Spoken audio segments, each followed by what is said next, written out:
So ito mga kaibon, so ipakita ko lang po yung aking mga alaga na isang breeder dito. Total marami to. So ipapakita ko lang muna tong isa. So ayan mga kaibon, yung mga anak niya apat na visual na follow. So isang heavy pied na single factor. So ayan. Ipakita ko na to ng mga bata. So ito.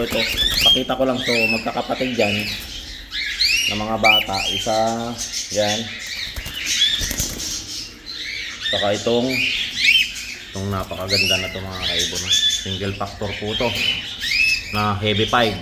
So ayan mga kaibon, heavy pied po yan. Yung parents nya, ito po, ito yung cock. So double factor po yan na cock. Ayan po mga kaibon, no? Double factor po, puting-puti na po mga kaibon. So hindi mo na makita yung para na siyang albino, hindi mo na makita yung markings nya. So ayan mga kaibon, yung tatay nila. So ito ko double factor na kakto yung tatay nila. Ito yung heavy pied na so tingnan natin, heavy pied na single factor. So ayan mga kaibon, no?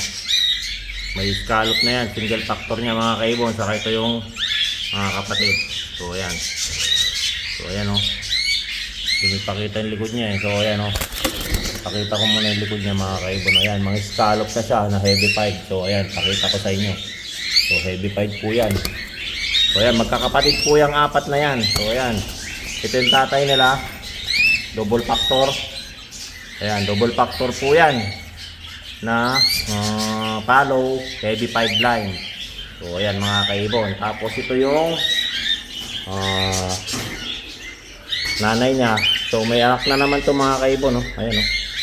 So ito yung nanay. So ayan mga kaibon, follow na gray na silver follow po yan. Ayan, medyo makon siya, malikot. So ayan, may mga anak na naman po to. May mga anak na naman. So ipakita natin yung anak. So lumabas na. So ayan, no? Bagong isa pa pala. Ayan, no? Puro follow din mga kaibon. So ayan, bali apat po. Ayan, no? Bagong mga kod pala to. Hindi ko na naman napansin pala. So ayan, puro white face yata siya mga kaibon. Ayan, puro white face talaga. Kasi white face ko na yung parent. So ayan mga kaibon, puro follow po yan. Apat na follow. Ayan po yung parents nya na yung hen. Isang white face gray na follow na silver line. So ayan mga kaibon.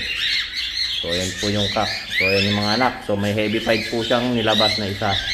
Ayan mga kaibon. So ayan mga kaibon, kung nakita nyo po, so sana nag-enjoy kayo sa aking munting pag-share ng ating mga alaga.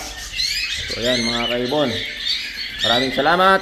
At don't forget to subscribe my YouTube channel, Warren Palakpak Kaibon, at ang aking Facebook page, Warren Palakpak Kaibon, at ang aking Facebook, Warren Palakpak Mr. Tigasin. So hanggang sa muli mga kaibon, paalam.